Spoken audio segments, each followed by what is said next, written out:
Congressman Anthony D'Esposito. Thanks for joining us, Congressman. You've been in the markup on the 2 impeachment articles against Homeland Security Secretary Mayorkas. The debate is likely, it's going on. It's going to go, looks like it's going to go through the night. Do House Republicans have all the votes here to impeach Mayorkas on violating the law and obstructing and lying to Congress? Voter polls show Americans are fed up. I believe we do. I think that the House Homeland Security Committee, under the leadership of Chairman Green, has done a phenomenal job during this investigation. It's been thorough, it's been comprehensive, and as someone who has spent a career in the NYPD, most of it as an investigator, this is an investigation that I would have been proud to present to a prosecutor. You know, Congressman, so you think you do have all the votes to impeach Secretary Mayorkas. Is that true? I do, yes. Okay. I think that the markup is going to go on into late into the night. The Democrats are going to continue with their charade and their theater.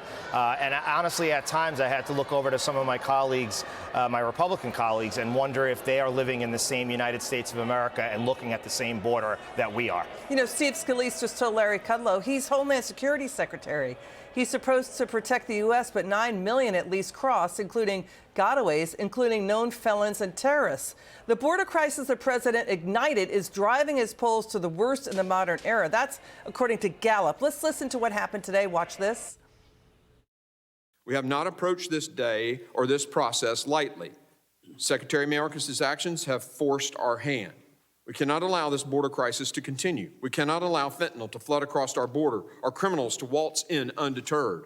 And we cannot allow a cabinet secretary with no regard for the separation of powers or the rule of law to remain in office.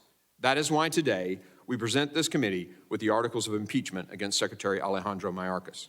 And second of all, there is no room to detain everyone who comes over. The DHS would need significantly more funding in order to be able to even do that. All right, that's Congressman Dan Goldman, a Democrat. So there's no room to detain everybody. So just release everyone into the interior, not bring back the Trump policies that protected the border. There's a growing sense among Americans, according to voter polls, Congressman, they do not feel safe. That's the absolute truth. And people have tried to claim over and over again that this is about politics, that this is partisan. Well, it's not partisan, because there are Democrats, there are independents, and obviously there are Republicans who do not feel safe and do not think that Mayorkas is living up to the oath that he took. And we see it in places like my district. Joe Biden won my district in 2020 by 16 points. And it is overwhelmingly polling that Mayorkas needs to go, and that people are completely unhappy with the way that Biden and Mayorkas are handling the border. It's one of the reasons as to why I think that the Senate is even beginning to negotiate. We sent H.R. 2 over to the Senate back in May. They've done nothing about it. It sat on Chuck Schumer's desk. And now that they see Biden's poll numbers are completely in the dumpster and about to ignite, now they want to act. You know, the president just a few weeks ago said it's not a crisis. They've been calling it a challenge. It's a crisis. Democrat Congressman Cuellar says, quote, the president has all the power under existing law to stop the border crisis he ignited.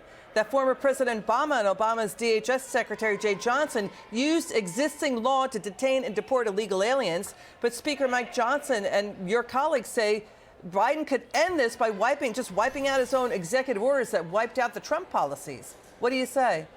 He could absolutely end this immediately. And I would have to say that to define this as a challenge is absolutely disgusting. I don't think it's a challenge to the individuals who have lost their lives to fentanyl overdoses, or to the daughter of the woman who testified in front of the Homeland Security Committee just last week, who was raped and brutally murdered by a gang member who came across our southern border. I don't think that it's a challenge to those that have now turned their lives over to the cartels. I don't think that's a challenge. It's a crisis, and that's why House Republicans are doing their best to impeach Mayorkas and get our country back on track. Congressman D'Esposito, thanks for joining us tonight. It's good to see you. Thank you very much.